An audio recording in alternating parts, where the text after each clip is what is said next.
Hey, what is up guys? Welcome back to Life on the Wrist. Hope you guys are doing well today. Phillips had an exceptional auction on May 8th and 9th, which was their Geneva Watch Auction.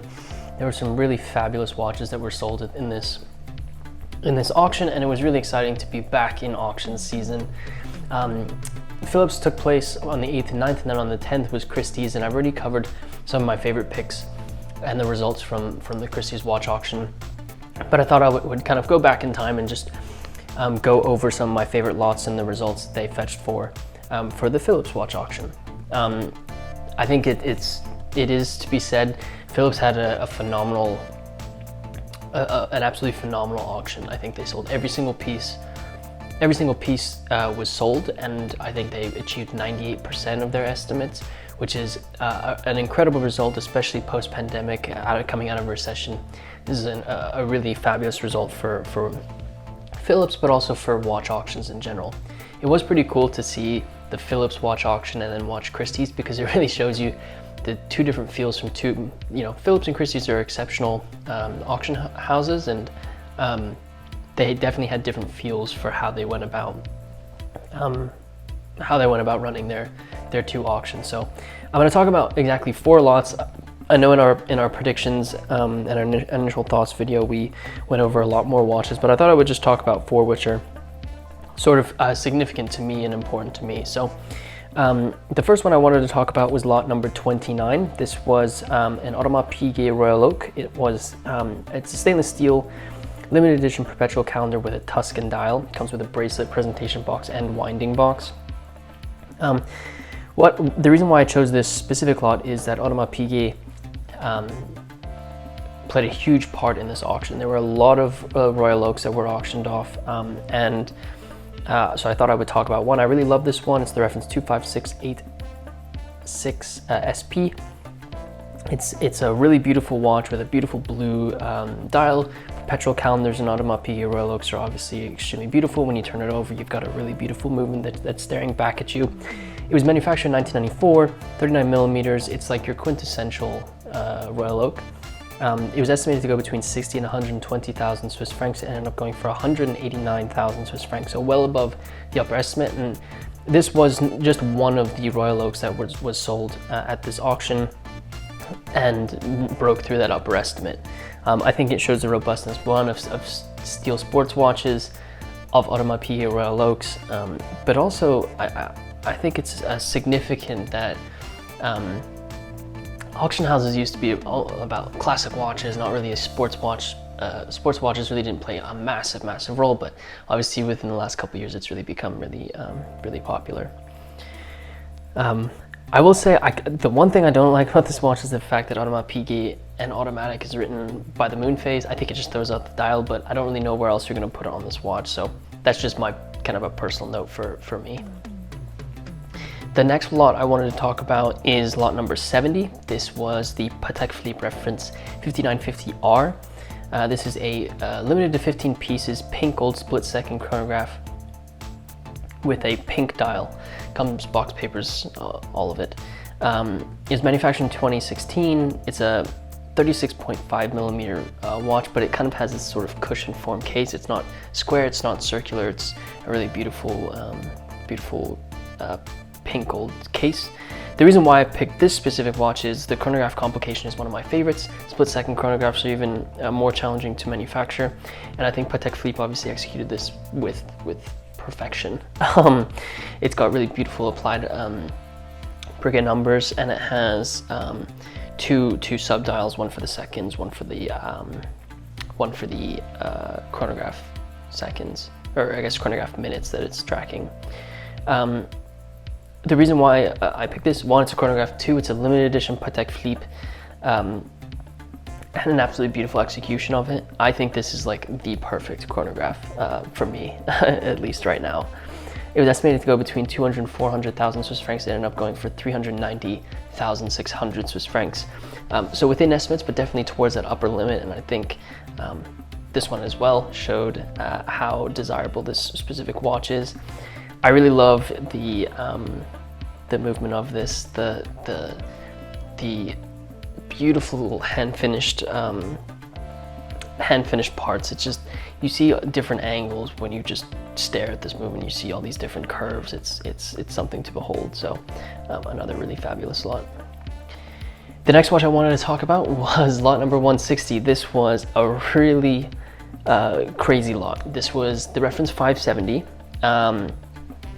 Lot number 160, reference 570 from 1942. This is a 570 that's extremely desirable for collectors. This is a two-tone dial with Brigade numbers, sub-seconds dial, and these beautiful blued hands. What's unique about this 570 is that it has a very unique railroad minutes indicator around the outside of it, so it's a little bit different than other 570s that you've probably seen. The 570 is a very difficult reference to get a hold of. It's become extremely popular with people like Jean-Claude Biver and Alfredo Peramico, who've spoken heavily about these watches. It's one of my absolute favorite watches. I really love the 5196P from Patek Philippe, which is kind of their modern iteration of the 570. And this watch came up for auction in Phillips. It was estimated to go between 200 and 400,000 Swiss francs, which I thought was a fairly reasonable estimate. I thought the 570 has gone for this in the past. And if I'm just kind of put my personal taste on this, the minutes track that runs around the outside of the dial is not actually my favorite. I actually prefer the 570 without it. But little did I know that this was a very important part of the 570's history, and collectors would call that out. This one, like I said, 200 and 400,000 Swiss francs. This went for 3.297 million Swiss francs, which is an obscene amount for this 570 to go for. It's an extraordinary achievement, and is not something that I think anyone was expecting, but it's an incredible result for the 570, for Patek Philippe, and I think unfortunately sets the bar for these 570s pretty high. I will say this stainless steel case is in really phenomenal condition. You can still see the brushed finishing on the sides of the case. The dial itself is patinaed quite evenly, which is obviously something that a lot of people look for. And I mean, it's a 570. It's one of the most important references from Patek Philippe, so a phenomenal result, an incredibly large amount of money, but congratulations to the new owner. The last lot I wanted to talk about, and I'm sorry to do this, but it is the MB&F LM101. This is lot number 226. This is the LM101 Hodinkee, made for Hodinkee. It was manufactured in 2015. Only 10 pieces of these were made. It's a stainless steel watch with sort of a brown dial. These are exceptionally hard to come by. The LM101 is actually just an interesting reference in general. Max Boozer has talked about it at length about how this was actually one of their worst releases, but it was the first time that first in-house movement, first non-symmetrical watch, because you've got the flying balance wheel and the time and the power reserve dial kind of offset, so it wasn't completely symmetrical. So an oddball, if you want to call it an oddball, because I think MB&F you could probably describe as that, but sort of a different watch from MB&F, a very limited edition, 10 pieces of these ever made. And these don't come up very, very often. So estimate between 20 and 40,000 Swiss francs. This ended up going for 94,500 Swiss francs. An amazing accomplishment for MB&F. I think it really does show MB&F is here to stay. They create phenomenal pieces and people really take note of that. Like I said, it was, I think, their worst selling, and now it's become extremely popular. What's interesting is they just released 3 new color dials for the LM101 last week. And of course, those are they're waitlisted already, which is a phenomenal thing. And I think this unfortunately sets the tone for what the LM101 pricing is going to look like in the near future. So I guess we're going to have to all strap in and just get used to it. But it's exciting for me to see my favorite brand achieve these types of results. So So yeah, those are the 4 watches that I wanted to talk about. Let me know in the comment section below what your favorite lot from this auction was. I'd love to hear what you think. Let me know what you think about these 4 lots. I think the 570 is a heavy hitter, so I wouldn't be surprised if there were some comments about that. If you guys wouldn't mind hitting that like button for us, it really does help us out. You get these videos into the YouTube algorithm so that more people who are interested in vintage watches or watches in general can see these videos. And if you haven't already, be sure to hit that subscribe button if you like videos about watches, because that's exactly what we do here.